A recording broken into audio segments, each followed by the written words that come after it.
Hi everyone, it's Tom with the LEC preview of the third week of the LEC Summer Split. This is the week where I think teams should be picking up their pace after the first week was obviously the return week. Things are kind of fresh. The second week is when the league started playing on a new patch. So this week I really expect the rosters to live up and show what potential they're going to have for the rest of the split. It's going to be an interesting one for sure, and there is going to be some interesting matches as well. So let's look at them and do some predictions and preview the series as usual. And we kick off with Misfits versus XL Esports. I think that XL has actually performed better than I thought they would. Nuke Duck especially has been performing pretty well. I think many people joke, always say year of the duck, but this guy has been playing super well in the mid lane.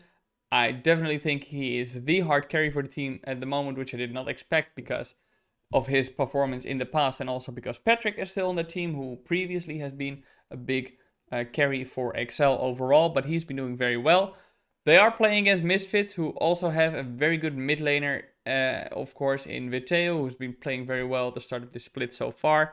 In the top lane, they're performing very well. I think overall, Misfits as a team is playing better. I do still think that this can be a pretty close match if XL finds finally that consistent form, because they have been very inconsistent in how they play, but when they reach that peak of synergy, they have been playing very well. Still think that Misfits, given their consistency, power level across the board, team coherency, is going to perform better than XL. So I do expect Misfits to win, but it's probably going to be a close one. Then we have SK Gaming versus Mad Lions. SK Gaming with their, I don't know how many iteration of the roster. As you may have seen on Twitter, they have decided to put Coach Jesse's back in the head coach role and promote their academy support, Lilip to the main roster, and keep Treats in the jungle instead of putting Treats back in his main role as support and promoting the academy roster. Kane, as many people have pointed out on social media, that would have made more sense. Don't know what's going on there. Still think that SK Gaming is gonna hard lose this game against Mad Lions. Not, yeah, it's just the way it is. They're 0-5 at the moment. They are gonna go with another iteration of the roster after, obviously, in the opening week you had to play with 2 hours in the mid lane because Blue was in the hospital. So yeah, what can you say? Mad Lions has not looked super good at the moment, but they're gonna have no hard times dealing with SK Gaming, I think. We go to Schalke versus Rogue as a third game of the first day. This might actually be a bit closer than people might think at the start. Schalke is 2-3 at the moment, Rogue 3-2, where Rogue obviously lost their game against Fnatic and has also lost against XL, where Schalke also did lose against XL, interestingly enough. That's the one thing that these two teams have in common, but that's because they didn't really do much.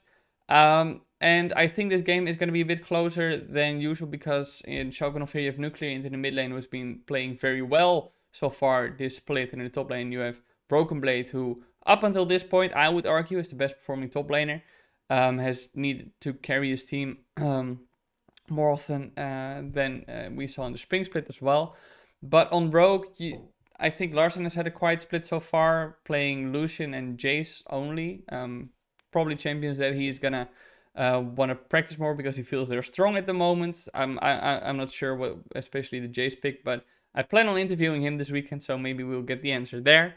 I do think that, as I said, this game could be a lot closer, but in the end, Rogue has a much better jungler at the moment, especially than Schalke, in my opinion. They also have a stronger bot lane than Schalke, and I do think that these are going to be extremely important, because Schalke is just, yeah, I think it's just going to be jungle diff, if I'm perfectly honest. Inspired obviously played very well on the Fiddlesticks against Misfits in combination with Odoamne on the Nocturne, but even against G2, even though players said that that Inspired was AFK, that wasn't really his fault, and he tried to make the best out of his lanes being behind from early on.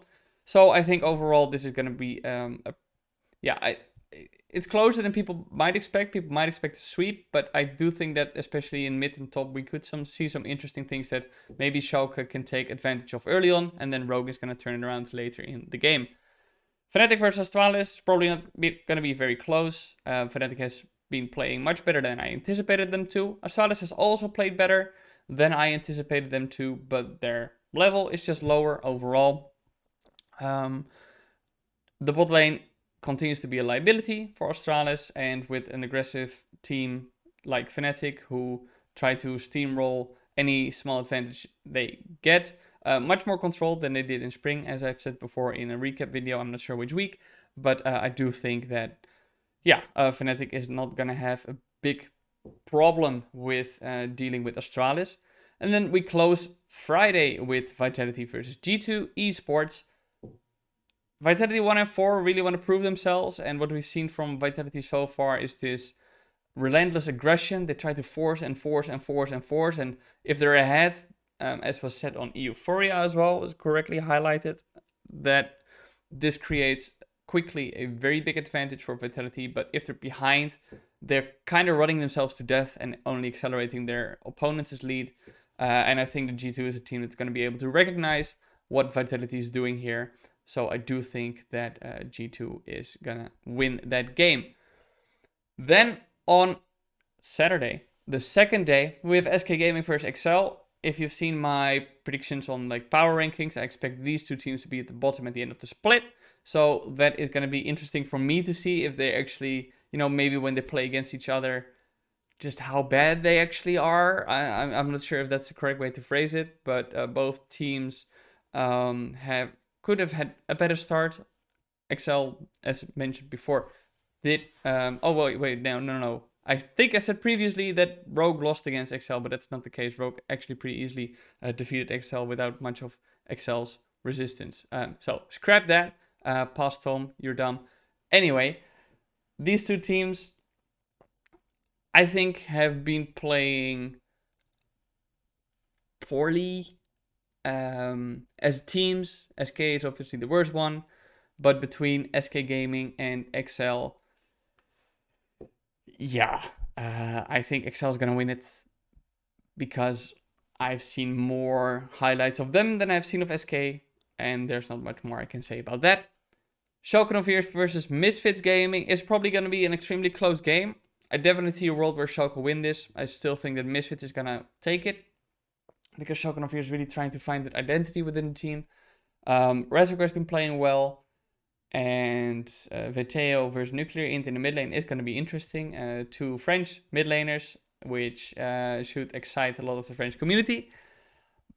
Top lane is probably also going to be pretty exciting. Broken Blade and Hero have both been playing very well. Bot lane, probably not as exciting. I think Vendor has been playing well for Misfits. Other than that, no real highlights stand out, I think, in the bot lane on either side of this match. Just, from to solid, I suppose, in some games. But I do think that Misfits is going to take it again.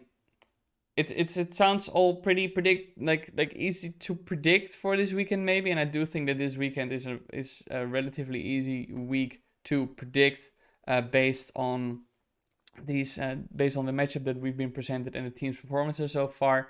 There's going to be a turning point, obviously, where we see maybe the teams that take some time to get online are actually going to come online. So we'll see about that. But for now, I do expect Misfits to beat Schalke 04. Rogue versus Astralis should not be a very close match, and Rogue should take that very easily, even though in the spring split, Astralis made Rogue sweat for it very much with that Skarner Thresh combination they ran, where they constantly would drag somebody away with Skarner, then jump on the Thresh Lantern and drag them back into their own team, which was very entertaining to watch. Was also with Jeskla on the Caitlyn. Very entertaining game to watch, but I don't think that it's going to be this close this time around. Vitality versus Mad Lions is going to be very interesting because Mad Lions have had difficult early games so far in the split, which they would have to overcome later. And as I said before, Vitality is a team that plays very aggressively early on and tries to snowball the lead. I actually think Vitality has a good chance of winning this. Actually, I'm going to say that they're probably going to win this if I have to make a guess, which I guess is kind of the format that I made myself in these videos. But because Vitality has this early aggression and Mad Lions has had difficulty, especially in the bot lane, with Carsey dying early on quite a few times repeatedly. I think Vitality is the team that is going to punish that and snowball that and turn it into a much bigger lead. We finished with G2 Esports versus Fnatic, the classic, the age-old classic everybody is waiting for. And I think this is going to be a very, very, very interesting match because, as I said, Fnatic has been performing much better than I expected them to. But against G2, who are always, when they're against Fnatic, it's always going to be an entertaining match. It's always a must-watch because of the tension between these two teams, or like not necessarily tension, but the rivalry, the extra desire to win the game. I don't think G2 is going to easily win this. I still think they will, but I do think that it's going to be an extremely close game. In the bot lane, Reckless and Mickey versus Upset and Hillesang is going to be crazy to watch. Mid lane might be a bit calmer. Top lane I think it's possible for Adam to outlane Wunder there. The Wunder has been a mixed bag. Sometimes he plays super well, like on the Viego, he's been playing very well, but then on other champions, and then he had a great game on Gragas as well. But then other games he was a bit, absent in the game. And in the jungle, it's gonna be Whippo jungler versus Jankos, and Jankos already said like, "Oh no way, I'm gonna lose to an autofill jungler about other junglers or something like this, right?" And then, like I think it was Treats, I'm not sure. Anyway. This game is going to be close. I do think G2 is going to take it, but it's going to be a bloodbath as it always is. So, those are my predictions. That's my preview for the third week of the LEC Spring Split. Let me know in the comments below who you think is going to take these games. If you have any disagreements or if you agree with something. Everybody likes hearing that other people agree with them, right? I'm not exempt from that. Definitely let me know. If you like my content, don't forget to like and subscribe. If you want to stay updated on more, you can follow me on Twitter. You can see my tag there below. It's just my name. It's really not that difficult. It's also written up there, so you should be able to find me pretty easily. And I'll see you guys on Sunday for the LEC recap.